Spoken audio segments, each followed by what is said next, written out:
Opposition caucus in the House of Representatives mounting pressure on President Bola Tinubu, asking him to act now or leave.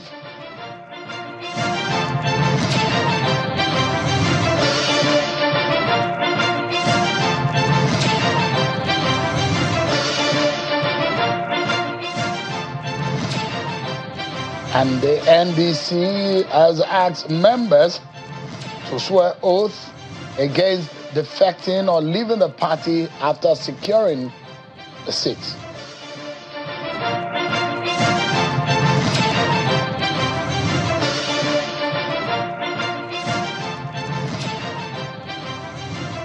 Hello everyone, welcome to the program. This is Politics Today, live on Channels Television. I'm Seun Okimale, live for you here in our Abuja studio. Let's give you some breaking news that we've been following for you. Ex-Petroleum Minister Ms. Desieni Alice Madueke has been found not guilty of 6 bribery-related charges by a London court after a high-profile corruption trial. The verdict was delivered earlier today at the Southwark Crown Court in the United Kingdom, bringing an end to a long-running investigation into alleged corruption involving Nigeria's oil and gas sector. The former minister served between 2010 and 2015 under the former President Goodluck Jonathan and denied all allegations, which included 5 counts of accepting bribes and 1 count of conspiracy to commit bribery. She today was acquitted of all those charges.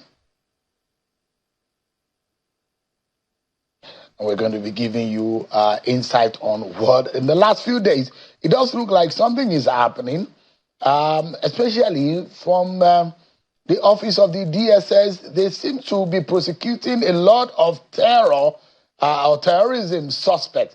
And now, for the last few days, since Monday, 1 person has been sentenced to death.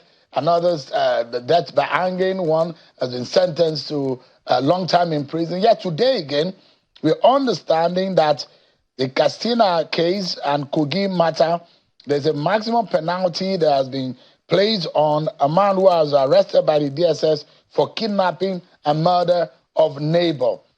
So I wish that the last 3 days that has been happening in Nigeria continues to happen in the coming day, when we are going after the terrorists, we are arresting them, we are prosecuting them, they are going to be convicted by hanging. No killing is happening again. Whether it's Tosin Ajayi of DSS, whether he's got some spiritual power that is making things work and running after these people instead of running after Nigerians, I think it's better for us to continue in that manner. The IG, the military, the NSA, if everyone is awake right now and getting the job done, I think it's a good one. Let's keep it up and chase after these terrorists who are killing and maiming our people. As I always say, unite against terror. We're bringing you details of yet another sentencing of a terror suspect. But before we get into the conversation tonight, where opposition members in the National Assembly are asking President Tinubu to fix insecurity or he should resign. Well, we'll be hearing details of how they plan to mount that pressure. But the NDC, led by Senator Seriake Dixon, the party of Mr. Peter Obi and Rabi Ukwenkonso, the party is asking members to swear an oath that will bind them with the seats they win and will not be able to defect from the party after the elections. All of these get our attention tonight on the program. But before we get into all of that, let me serve you with some of your political roundup stories.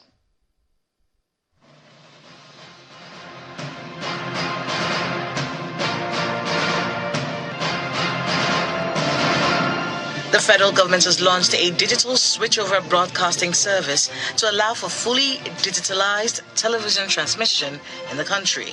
The digital switchover, which is a collaborative effort of the Ministries of Communication and Digital Economy and that of Information and National Orientation, is undertaken by the Nigerian Communications Satellite. The event also witnessed the unveiling of free TV satellite service at the NIGECOMSAT headquarters in Abuja. Leaders and stakeholders of the African Democratic Democratic Congress ADC in Kaduna State have held a strategic meeting to discuss ways of repositioning the party ahead of the 2027 general elections. The meeting, which brought together party executives, candidates, and grassroots mobilizers, focused on strengthening internal cohesion and expanding the party's support base across the state. The ADC stakeholders also expressed concern over what they describe as judicial interference in political matters, taking a swipe at Justice Peter Lifu over allegations of disobedience to an appeal court judgment. A coalition of northern groups and some associates of former governor of Kaduna State, Nasir El-Rufai, are calling for immediate investigation into allegations of a plot to poison the former governor in detention. The group made the call at a news conference in Abuja where they condemned the continued detention of Malam El-Rufai owing to what they describe as incredible bail conditions imposed by the courts. They are also asking the authorities to guarantee the safety and medical care of the former governor, whom they say has been in detention for over 100 days. In Imo State, women and youth from Ahiazu and Ezini Hitembise Federal Constituency in Imo State have staged a peaceful protest against an alleged plot to substitute the name of the winner of the APC House of Representatives primary election, Mr. Chukwudi Anyanwacha. The protesters described the alleged move as unconstitutional and contrary to the will and wishes of the party members in the constituency. Addressing journalists during the protest, Chairman of the National Youth Council of Nigeria Imo State Chapter, Comrade Humphrey Usuji, warns that any attempt to alter the outcome of the primary election could cost the APC victory in the constituency during the general elections, and urged the party leadership to respect the outcome of the primary election and uphold the mandate given to the candidate by party members.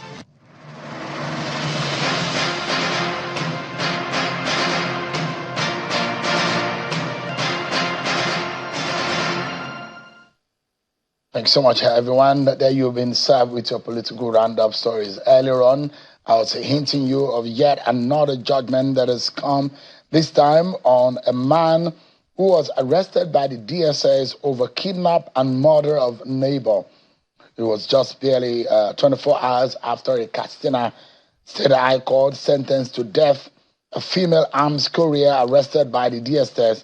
The High Court of Kogi State today imposed a death penalty on a man the DSS successfully prosecuted for kidnapping and murdering his neighbor who ran a hotel in Obajana. The Katsina and Kogi sentences are coming less than 2 weeks after a federal high court sitting in Abuja imposed a death penalty on 4 men arrested by the DSS for their role in the June 5, 2022 terrorist attack on St. Francis Catholic Church in Owo, Ondo State. And that's the face of the man who has been now been imposed the maximum penalty for kidnap and murder, as arrested by the DSS. And for whatever has happened, we are hearing a lot of military successes, arrests being made of bandits, military now making a major assault on some of the bandits' camp. I hope that this continues, and whatever the heads of these agencies are doing and is looking good in the last 2-3 days, please continue to secure the lives and properties of Nigerians, and particularly bring back those who are now still in captivity, especially in Oyo State. But let's unite everyone in Nigeria against terror. There are those who are not happy and believe that President Bola Tinubu has got 6 months. If he doesn't fix security, they're asking him to resign.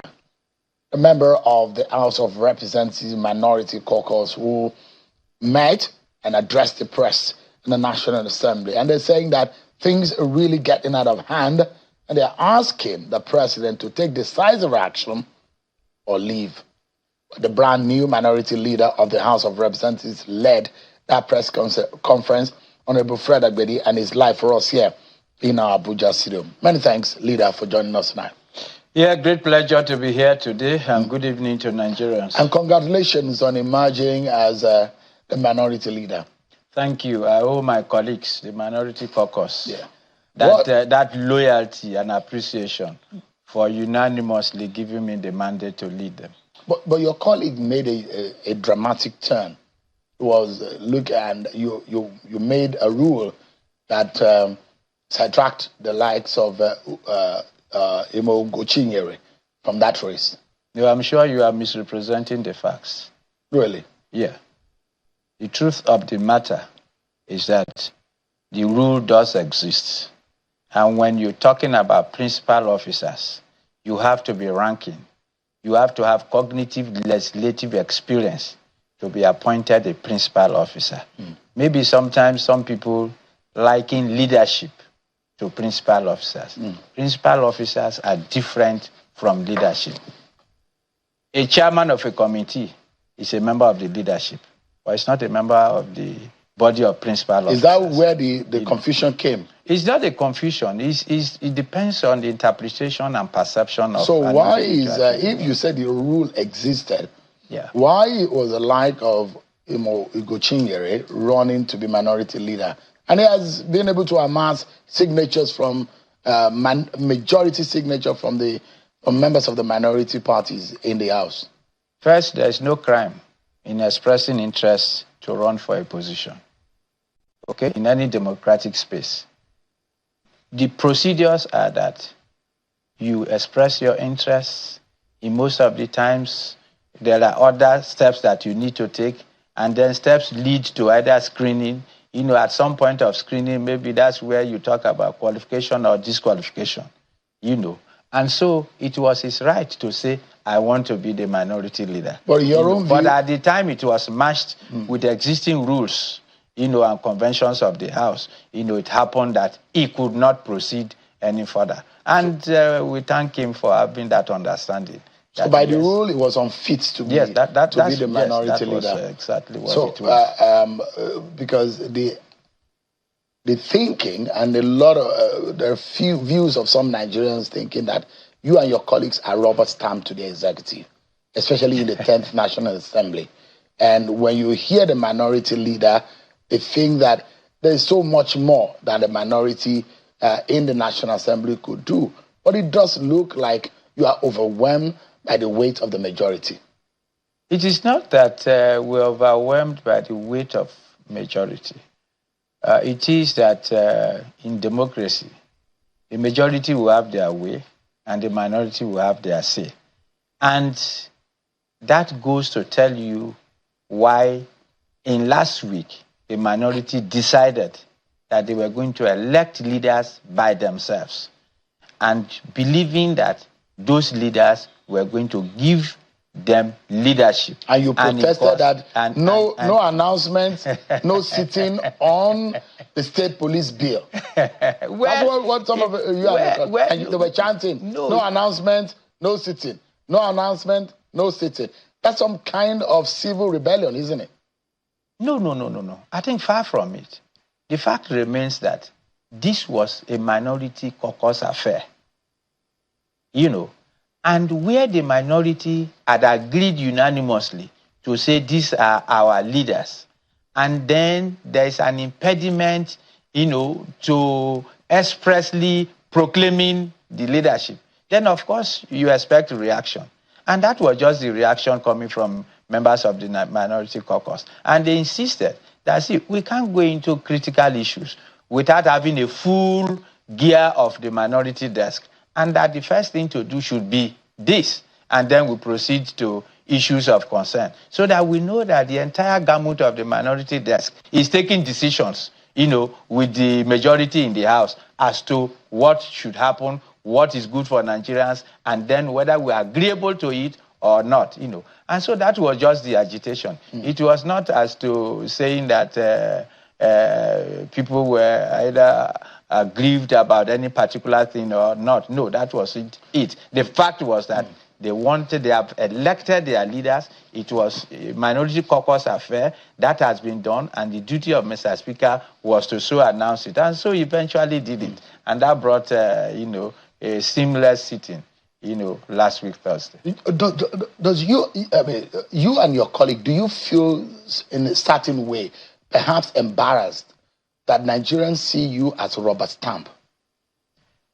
from one assembly to the other, there are a lot of dictions being used, Especially this 10th assembly. You don't think the scenario is worse? Well, sometimes certain actions, precipitates that kind of description. Sometimes lack of understanding of the workings of the assembly also can. But do you think that you are doing enough in the interest of Nigerians who think that you are not putting and mounting pressure on the executive and the majority ruling party in the country? Well, we are doing our best. But our best may not be good enough. Yeah. And we intend to improve on that. Is that not disappointing? We intend to improve on that. Do you think that you have failed some Nigerians who think that they hoped and they wished for the best, but you are not giving them the best? You remember that sometimes ago in this democracy, one of our elders said, if his son failed, they should allow him to repeat. If you remember that narrative, he wanted a second time. And everybody said, no, he failed in the first. I said, okay, any student, any child who fails exam, is allowed to repeat. So let him repeat the second time and see whether he will pass or not. Is that what the minority is saying? You want to repeat for Nigerians to give you a chance? No. But are you even acknowledging the failure to Nigerian people? No. Who have imposed that confidence on the minority to say, give us a voice against the preponderance or the overwhelming voice of the majority in the House or in the National Assembly. And they feel maybe you have failed them. Shehun, did you see what happened last Thursday in the House about the minority nomination of our leadership? It was to give, effect to that proposition that we need a voice as a minority for Nigerians. And I'm sure that's why you invited me here. Absolutely. Let's get into part of what you said today. You have asked President Bola Tinubu to act or resign. That's an audacious statement. Your caucus has told the president to lead or leave. That's arguably one of the strongest political statements made against a sitting president in several years in this country. Are you effectively declaring that the president has failed in his constitutional duty under Section 14(2)(b) of the Constitution, which states that the security and welfare of the people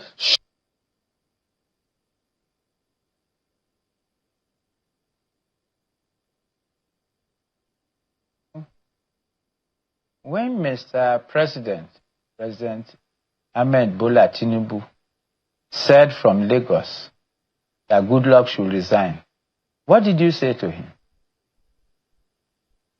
That is the duty and the beauty of democracy. The beauty of it is that if you are not able to give leadership to your nation, if your government fails, then both those in the minority, those who are free citizens of the nation, have a right to say, you either perform or you quit. Let me remind you, in the 8th Assembly in which I was a member, right in the floor of the House of Representatives, I rose, and in my contribution to a particular motion, I did say that President Muhammad Buhari's government has failed. I went further to say that Nigerians' life is equal to 1 minute silence. That the life of a Nigerian equals 1 minute silence. So where are we? What did we say today? You either give leadership or you quit. That is the truth of the matter. But they said they are doing their best. Is the best good enough? The best is not good enough. Take for example. So you're asking him to resign, right? Yes. Since he's unable, he should quit. Take for example. Have you ever seen that happen? For example, Mr. President went to Jos. He went to Jos to sympathize with people of Plateau State who suffered insecurity attack. What did the president say? He said the Jos airport has no light. So in the next 10 minutes, he was going to leave. He didn't even go to see the people. He met the people at Jos airport. Let me ask you. You said there was no light on the tunnel. Beautiful. Are you ready to lead your people? Let me tell you. How many children are in captivity in Oyo State?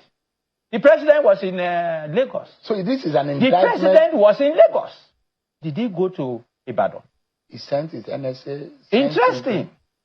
So you wish an American president will stand at the airport to receive one soldier that was slain in war front. So what are we talking about? If you are no longer ready for the job, you are already a president. You are already a president. So it is a live nomenclature. It's a live position. So go back home. Are you saying President Tinubu has failed? Is that your statement? This government and the president has failed. That is why we gave him 6 months. Ultimatum. If he does not in 6 months, well, of course, we will apply all the legislative... well, it will be election time around... It doesn't matter. It doesn't matter. Okay, that's why he abandoned the administration and veered completely into politicking. This government started politicking from the day one that he was sworn in as president. Look at this. Since your caucus citing the killings, kidnappings, the death of retired Major General Rabi Abubakar in captivity as evidence of a failing security architecture, but this government and its officials are arguing that troops have eliminated hundreds of terrorists and bandits in the past year, or in the last few days, a few rescues have been made. Is your criticism based on fact on the ground or public perception driven by highly publicized attacks? What is the balance of your analysis? I'm asking the question. Yes, the balance of analysis is worsening. You don't think that anything has changed in the last few days? See, that's the argument of this government. That they are working hard, they are changing things, they are chasing after the bandits, the terrorists they are chasing them down, they are killing them, they are prosecuting them. You don't think that is enough action or reaction to the situation on ground? Do you know how many of our security men that have been killed? Can you imagine the level of funding for these people to really do their work? Do you know how many people are losing? In my own family, I've lost a lot of soldiers. Do you know that?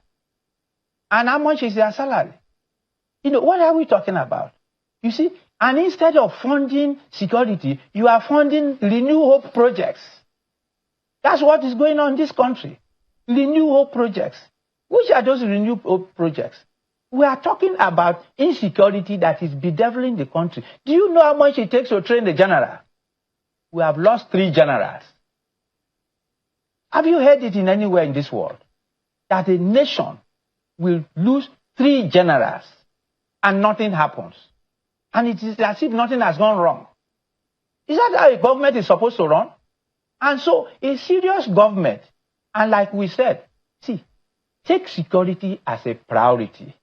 There is no way you can say those children in Ibadan and elsewhere can be in captivity for weeks, for months, and then we are busy donating vehicles to people, we are busy adopting people, we are busy dancing and Renew Hope and the city boys and city villages. That's a scandal as far as you're concerned. Of course, it shows that Nigerians are not at the center of your administration. You sort of indict this government of insensitivity. You are inferring that this government has lacked focus because you are saying that the president is focusing on 2027 political calculations rather than governance. Sincerely so. That's your inference. Sincerely so. And those who will say, well, this is not part of governance that he's doing. But if you are making, because Jonathan at some point was being called clueless. So what will you call this? What would you? It's you should be asking. How would you describe this government? This is much more than being clueless. This government? Oh yeah. Take for example. Does this government look like he doesn't know what he's doing? No. Take for example.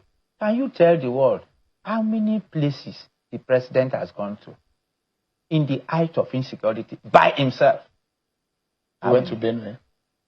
Benue at what time? To Plateau. At what time? Plateau at the airport? They didn't attack people at the airport. People didn't die at the airport. So what you imagine is that the president as the commander-in-chief should have gone, and that those who said when he went to Benue, he should have gone to Yewata, right at the ground zero. That when he went to Plateau, he should have gone to the Just community where those are. Is that what he wanted? But that is the truth of the matter. But he said he has sent people there.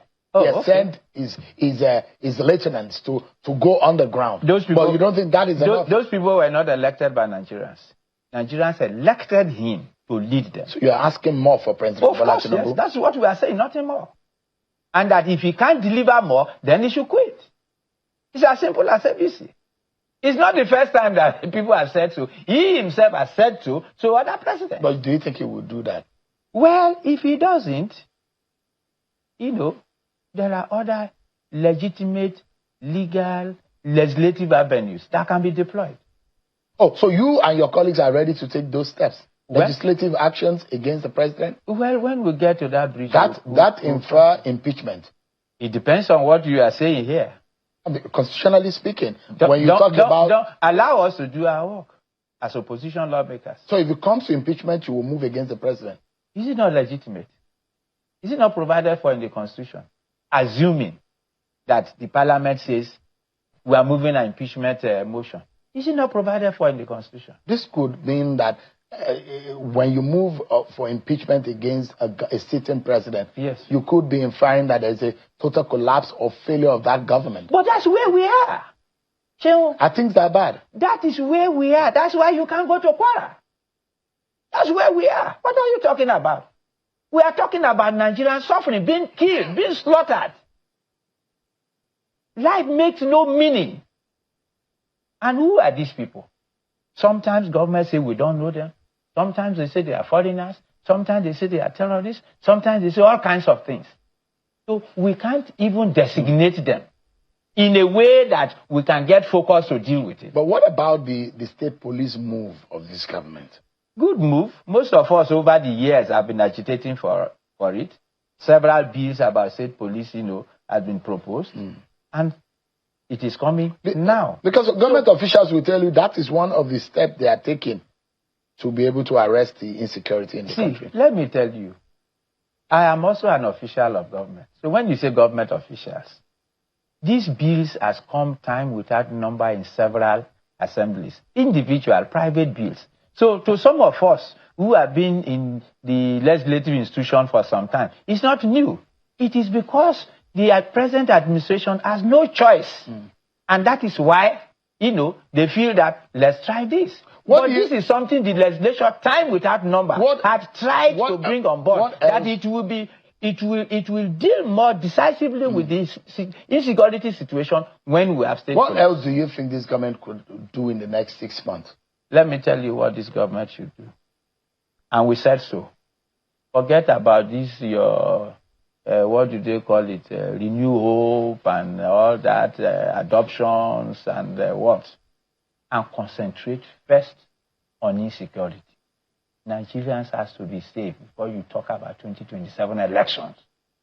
They have to be safe. The renewed hope, concentrate. Yes, all those cancelled. All those City Boy movement should be cancelled. Let me tell you. All those. Yes, don't take it. Let me tell you. All those monies diverted to buying vehicles that they are sharing to people. All those monies diverted to funding renewal projects that nobody knows, that are not budgeted for. All those monies that they are doing for adoption and all that, put them into security. Train Nigeria police. Train them, equip them.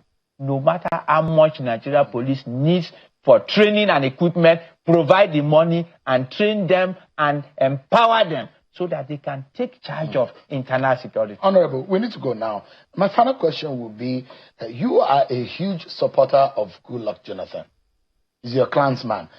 You are thinking, and the last time you said that he would do a better job than the government of the day. Frankly speaking. But sadly, the group that is the Turaki group seems to have been armed twisted, the capacity neutralized by the legal and the political process and not recognized. That's what we said today, that the judiciary and the present government is stifling the political space. This had never happened before. Never in the history of Nigeria. Political parties were left to do their own thing. This government believes that they are going to stifle political parties.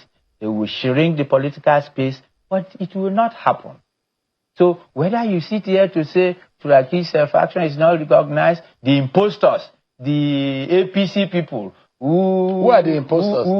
The Yeson Wike side of the divide. Who parade themselves? Yeson Wike is your leader in your party now. I don't know. Is your national leader the national leader of the PDP? You are the one saying it. Is it not your leader? I don't know when last I met with him in PDP affairs. So he may be. You are the one who says he's a leader. You are a member of the PDP. I don't think. I can show it to you again. This is PDP. But is Wike not your national leader? I don't know about that. I've never called him national leader. He has never been my national leader. So Wike is not your national leader? I don't know when he was appointed. Where he was appointed. Will Jonathan be on the ballot in 2027? If you ask PDP, they will tell you. PDP gave him waiver as a former president. Why are you forcing the man? The man has not even come out. Why don't you allow him to speak for himself? Has he come out? No, why are you speaking for him? I'm asking, has he come out? No, because you are speaking for him. It does look like you are forcing him. No. Can you force PDP said this is our candidate. So why are you speaking for PDP and speaking for Jonathan? But we've not had the man. Can the man want to run for president? No. Or you want to carry his leg and run for the race? Listen, if you want to sponsor him, you can do so. But let me tell you, PDP said we are going to do something unusual in this nation. We are going to present to Nigerians a big bang. So wait for it. And that big bang don't try to sniff it out of me. You will see it happen. And that will be the end of the 2027 election. Not Senator Sandy Ono. I don't know him. Is the presidential candidate? Maybe of APC. Of APC. Of the Wike. No, of PDP. APC. But you have disowned Wike. No, is he of APC? Presidential candidate of APC or what? Okay.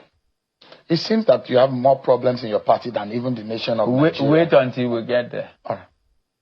Honorable Fred Agbedi is a brand new minority leader in the House of Representatives. Many thanks for coming, and I wish you and your side of the PDP the very best. That is the PDP. It's not about my side. That's the PDP. Maybe I said by the judiciary, Supreme Appeal Courts, they have all said so. Before you go and pay homage to your national leader, Yeson Wike.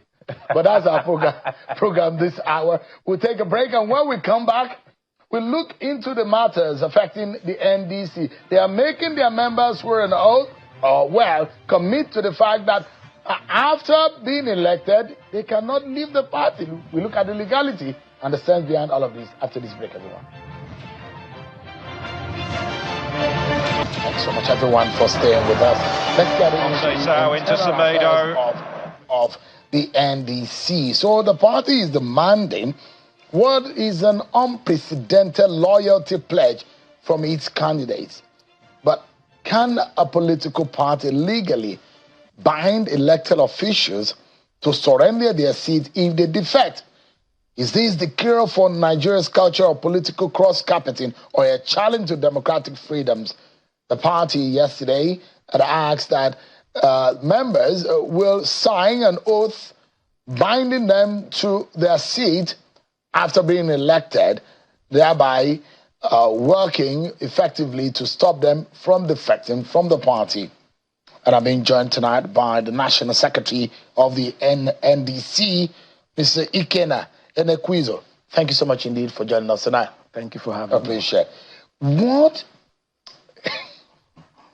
The first thought that comes to people's mind is that is illegal, unconstitutional. That would be wrong for anybody to say. Is there any legal backing to what you've done as a political party? I'll tell you two things. First and foremost, a political party is like any other association.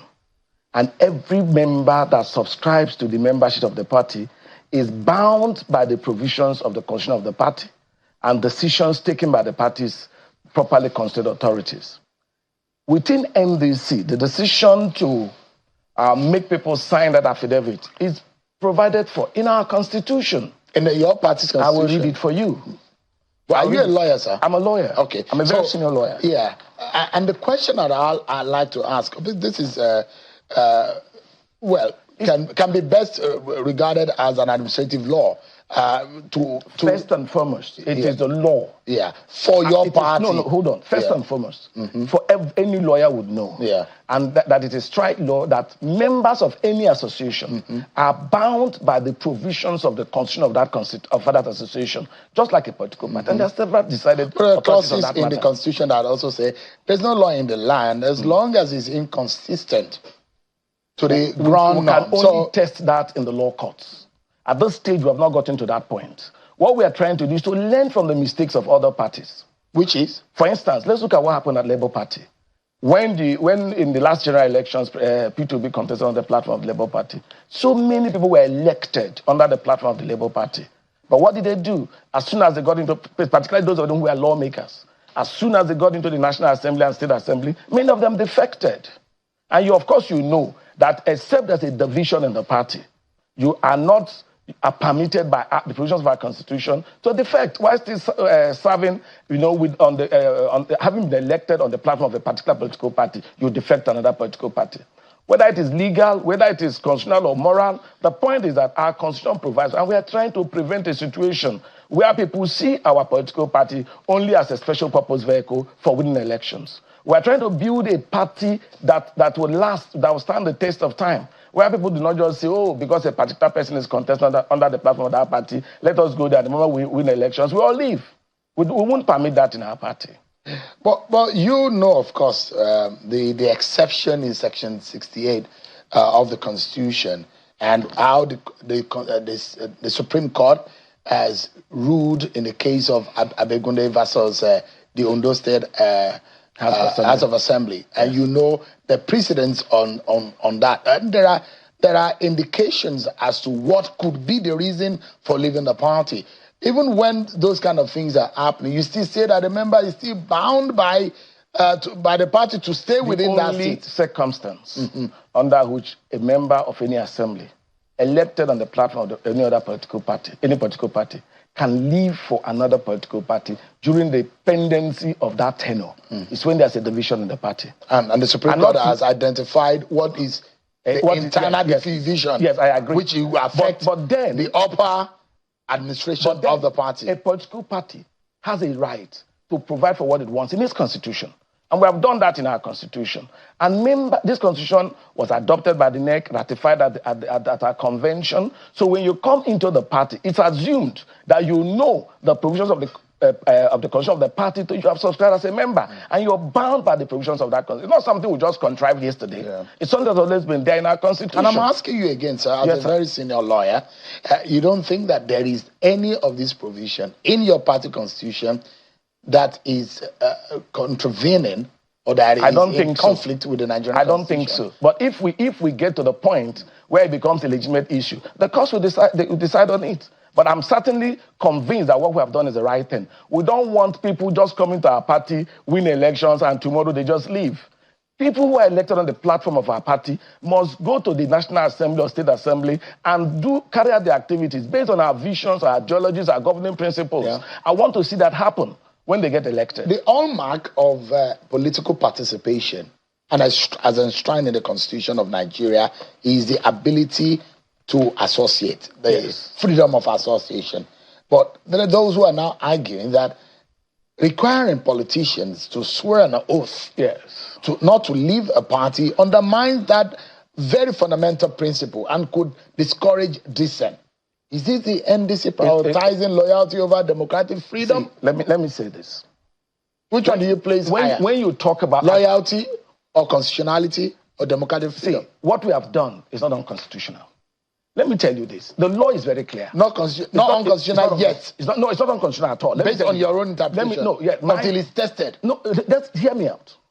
First and foremost, you talked about freedom of association. So when you come to a political party and you look at the provision of the Constitution, the provision of the Constitution says you must swear to an affidavit if you're going to contest an election on the platform of this party. At that moment, you have a choice. One choice you have is to walk away. To say, I will not contest on this political party platform. But if you choose to continue and to go ahead to contest on that party platform, knowing fully well that we have such a provision in our constitution, you have made a decision freely, willingly, not just to be part of the party, but to be bound by everything the party does. And that's the law. It's a legal audacity, don't you think, that you have made? And interesting, the national leader of your party is also a lawyer, a former attorney general of Bayelsa State. And he's been in the National Assembly, served as House of Reps, two-time governor, then two-time senator. But look, this policy, Mr. Enekwizo, is being unveiled at a time that is very sensitive, don't you think? When high-profile political figures like Peter Obi, Robbie Kwankwaso, are joining your party and aligning with the interests and the philosophy of your party. So the Nigerians who will see this policy as directed more at controlling these powerful newcomers than promoting discipline. There are those who will think that maybe these policies really are making them to tie them down. Is that what it is all about? I hope you know that one of the requirements for registering a political party is that we have to submit our constitution. So the constitution we have predates the emergence of P2B in our party. So this is not an anti-P2B? No, it has nothing to do with P2B. We have a constitution that has been there. And these provisions have been in the constitution. We didn't add it yesterday. It's not a political naivety on some of you who are the leaders and the framers of this? No, it's not. In fact, it should be political sagacity, because we are trying to stop something that is a common problem in our political system. It cannot be naivety. We have said before, we have this provision in our constitution. So if you want to join, most people who wanted to join our party requested for copies of our constitution. And I'm sure they read it. They know that this provision is there. We have a right to control what people who join our party do as members of our party. Has Peter Obi signed it? Well, for this particular affidavit, it's not for the presidential candidate or his vice. Is it for the governor too? It's for governors, senators, principally people who are going to be elected as assembly members. So it doesn't affect Peter Obi or Robbie Kwankwaso? In fact, we have not required Peter Obi or Robbie Kwankwaso. So your constitution does not specifically exclude... Our constitution says that everybody running under the platform of the party has to sign. But we have taken the decision that those who are required to sign would not, in this particular instance, include the presidential candidate and his vice. Against the constitution of your party? It's not against it. We have a discretion. Does the constitution give you the power? Yes, the constitution gives us the power. See, when you run any system as a leader, you do certain things based on what you think is best in the circumstance. And for us, we are more bothered about those who are elected particularly into assemblies, who would get down there and within 1 year they just decide to join maybe. But we've had, you look at the Tinubu State House of Assembly, for instance. Most of the members were elected on the platform of the Labour Party. Where are they now? Do you know how many people that were elected on the platform of the Labour Party to the National Assembly that left Labour Party? Especially in the Southeast. Especially in the Southeast. And if you look at the influx of members into our party, a gross majority of them are in the Southeast. We don't want to be a special purpose vehicle for certain people to win elections and they move on. We don't want that. Well, it's the enforcement mechanism that is another question here. When we get to that bridge... suppose a governor, a senator, a member of the House of Reps or House of Assembly leaves or elected on the NDC platform, then defects midway into his office, assuming office. What exactly happens next? What is the legal enforcement mechanism? Well, definitely. See, we have had a situation where the parties in the past have remained docile in such situations and have chosen to do nothing. We will certainly try to enforce the provisions of our constitution and the provisions of the Nigerian constitution as amended, which prohibits defection when you are elected on the platform of another political party, except at the occurrence of certain events that the law has clearly, the various decisions on the matter have clearly specified. If we find a situation where that happens, go to court. We'll try to enforce our constitution. We're not going to carry placards and go to the street. We're not going to just sit down and do sign. We will do something. So what we're trying to do is to make everybody who is coming to our party, who wants to run on the platform of our party, know that our party will not just sit down and do nothing. What is the compliance level of that? Oh, how many people have signed? The ceremony you saw yesterday, you know, it was part of what we gave out. What you saw yesterday is part of the signing process. People are signing. The affidavits are being sworn to. What's the percentage of the people that have signed? As of today, I am sure we have scaled more than 50% compliance, and I'm sure that before we start keying in the names of our candidates, you know, into the INEC portal, all of them will have signed. When are you releasing the final list of? The final list is not something that you go and publish in the press. It's something you send to INEC. And Have you sent yours? INEC has it. There is no state where the list of our aspirants are not with INEC. You can check that with INEC. Well, so when people talk about we publishing our list, I ask, what is so special about NDC? Have you seen the official list of APC? Have you seen that of ADC? Why is the action of NDC? We have sent our list to INEC. That was done immediately after the primaries. Are you able to finally resolve? And because I know there are meetings between the national leader and it was very furious. He thought that a lot of things didn't go well, especially some of the candidates and the leaders who moved into your party were not able to contain and work on some of their followers who felt aggrieved. Are things now fully resolved, especially from the camp of Peter Obi and Kwankwanso? Truth is that for our party, which is barely 4 months old, given the rate at which we grew within a very short space of time, it is just natural that there should be problems here and there. Especially when you know that there are people who are coming to our party with a different mindset, a different perception of things and all that. And then we have those who are legacy members, who are members of the party from the origin, and who have also a different attitude towards things. When His Excellency Peter Obi came into the party, he came with, especially in the Southeast, we had people who call Caucus leaders, whom he came with. And we gave them those positions to enable us build consensus. Because you see, in the Southeast, we had situations where for some offices, we had as many as 18, 19 aspirants. In fact, I think the minimum we had is about 9 or 10 in most of the constituencies. And there was a need to build consensus. And we, to a great extent, ceded this responsibility to those caucus leaders across the Southeast states, knowing fully well that these are men of distinction, men that have done a lot in society before now. So issues arose, but I can tell you quite frankly that we've been able to resolve those issues. And that's why no noise is being made anymore. We have resolved those issues. The issues arose. They were bound to be issues, but we have resolved all of them. So, for example, a governor now that fails, that decides to defect from your party, and you know some of the issues around suing a governor while in office. Even if, let me be honest with you. Like I said earlier, our primary consideration in all of this are those elected lawmakers. You understand? We don't want the situation where we have the majority of the House of Assembly, for instance, and for some reason, a governor is elected on the platform of another political party. And the moment he gets into office, the next thing you see is that every person elected on the platform of our political party or any other political party defects to the political party of the governor. It happened in Imo State before Hupu Zodima became governor. It happened in Enugu State, for instance, and we don't want it to keep happening. So our main focus is not the governor, it's not the president. It's the national and state assembly members that are elected on the platform of our party. And we want to ensure that, at least, if not for anything, there's a moral tag that they have to carry along. Are you able to satisfy Aisha Yusufu, who feels very aggrieved? And she's not the only person.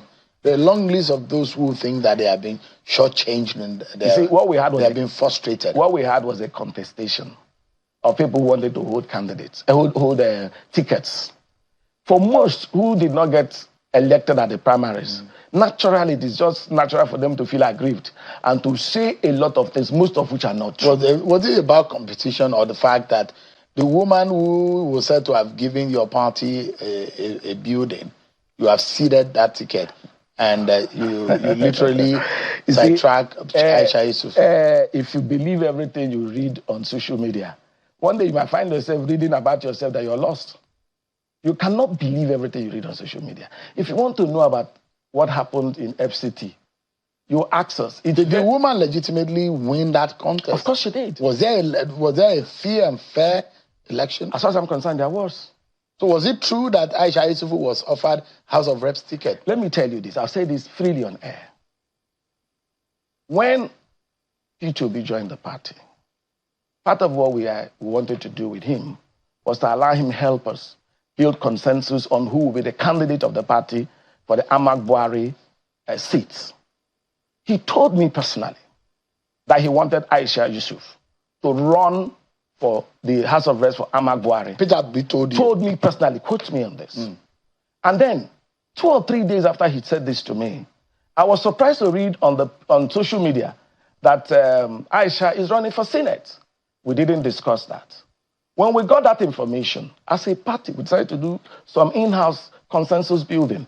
The national leader himself invited Aisha Yusuf, met with her twice, appealing to her to run for the House of Reps. See, let me tell you, even at law, the party has a very great role to play on who flies its flag for any particular office. Aisha said she was bigger than the office of House of Reps, as member of the House of Representatives. She wanted to be a senator. Nothing would stop her from running for Senate. So we allowed her to run. How do you pacify her now that you didn't give us anything? What do you mean by pacification? Because he's a close ally of Mr. Peter Obi. And if you want, he's worked closely with Mr. He knows Mr. Peter Obi. He's a very huge supporter of Mr. Peter Obi. She's not you don't think that will affect those who are in the inner circle of Mr. She's not the only supporter of Peter Obi that ran for Ahmad Buhari. Let me tell you, for Ahmad Buhari alone, we had 23 aspirants that bought expression of interest form. 23. How do we manage all 23? 23. Have you guys reached out to Aisha? Of course we reached out to Aisha Yusufu. I don't know. She lost a primary election. If she feels aggrieved for any reason, a lot of people who lost primary elections in other constituencies have been reaching out to us and we've been talking with them. What are the chances of Peter Obi? Oh, of course, as it stands now, I can tell you that free and fair, Peter Obi will win these elections. And we are putting machineries in motion to ensure that this election goes the way we believe it should go. Ikena Enekuzo, thank you so much indeed. National Secretary of the NDC. Appreciate it. Thank you for But that's our program tonight, everyone. Many thanks for watching. I'm Chion Kimale. God bless Nigeria.